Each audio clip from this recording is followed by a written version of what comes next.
Good afternoon. My name is Samuel Haralu. I'm a senior at Campbellsville University, and today I'm going to be presenting about a topic called biomagnification of DDT.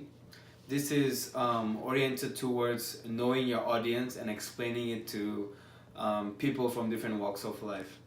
To give you a bit of information on the biomagnification of DDT. So simply, biomagnification itself is a process when a certain substance accumulates in the body of flora and fauna through the course of time. This is usually through consumption.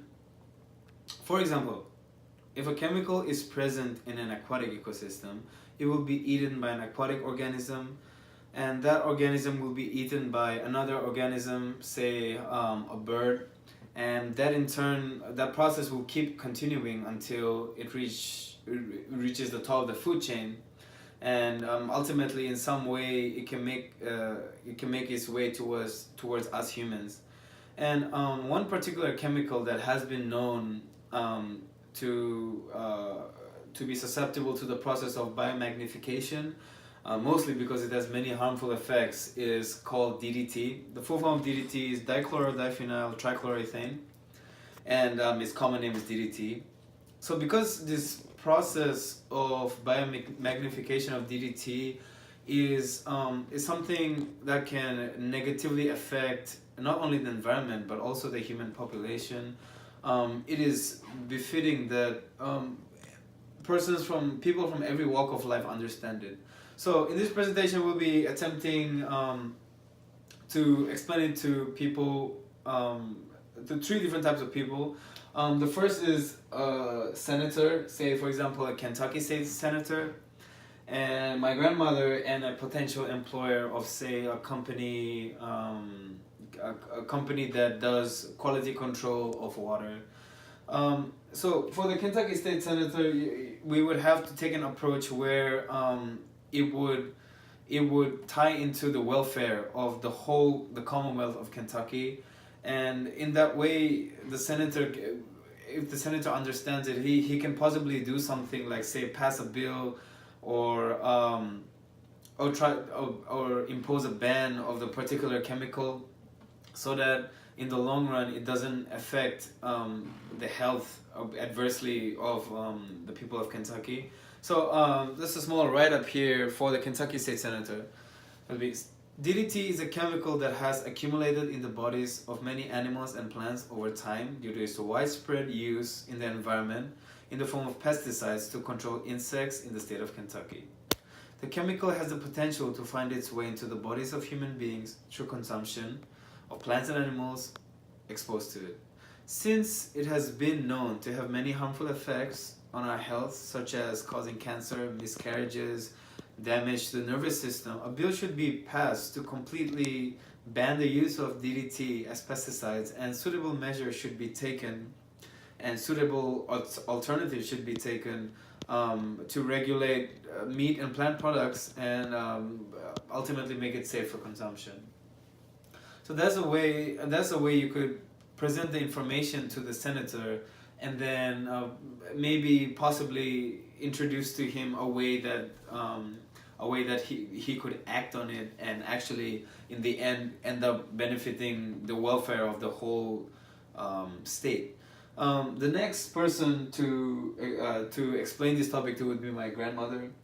A grandmother's understanding of scientific topics and processes is fairly limited, so we'll have to make it very basic enough that she understands, and she can take something, she can understand something from it, and she can possibly even act on it. Say, for example, if you were to explain it to your grandmother, it would be, there is a chemical called DDT. It is used to kill insects. After the insects are killed, the same chemical stays on the environment and ends up being exposed to plants and animals. We in turn eat plants and animals, and it gets accumulated in our bodies. DDT causes sickness, and it causes illness to human beings. And if DDT is spread in the environment this way, it's called the biomagnification of DDT.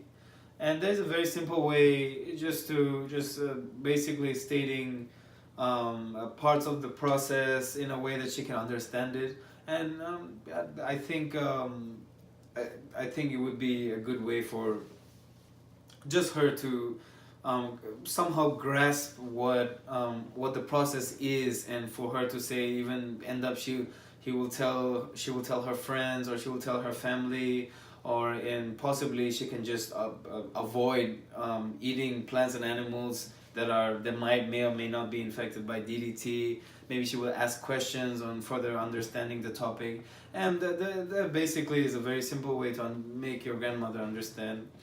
The last but not least, we'll be trying to explain this topic to a potential employer. Potential employers say maybe he's from a quality control company, and he wants to know that you're well versed in the topic of what you're talking about. So it has to be fairly structured well in a way that he knows that he or she knows that you as an employee are able to understand the topic well and explain it well, and are able to act on it in the form at being an employee of the company. So the write-up that I wrote for a potential employer would be is DDT, or dichlorodiethyl trichloroethane, is a pesticide that has been widely used over the course of time to fight insects. This particular pesticide has been subject to accumulation in flora and fauna in different ecosystems. This is mainly through consumption, and has gradually made its way up to the food chain, to us humans, because we're on top of the food chain. And say, for example, if DDT were to be used in an aquatic ecosystem, an organism, most likely a fish, would end up having it accumulated in its body through exposure or consumption. And if the particular fish were to be eaten by a bird or a mammal, it would accumulate in them too. Gradually, the process would continue until it reaches us humans, because we're on top of the food chain. And more often than not, this chemical can cause adverse negative effects to any organism exposed to it. This process of gradual accumulation of a certain substance, in this case DDT, certain substance which is DDT in the bodies of various organisms, can be referred to the biomagnification of DDT. And that is a way that we can explain a fairly complex topic to different walks of life, and satisfy the purpose of explaining it to them by just changing the way you structure your argument. Thank you for watching.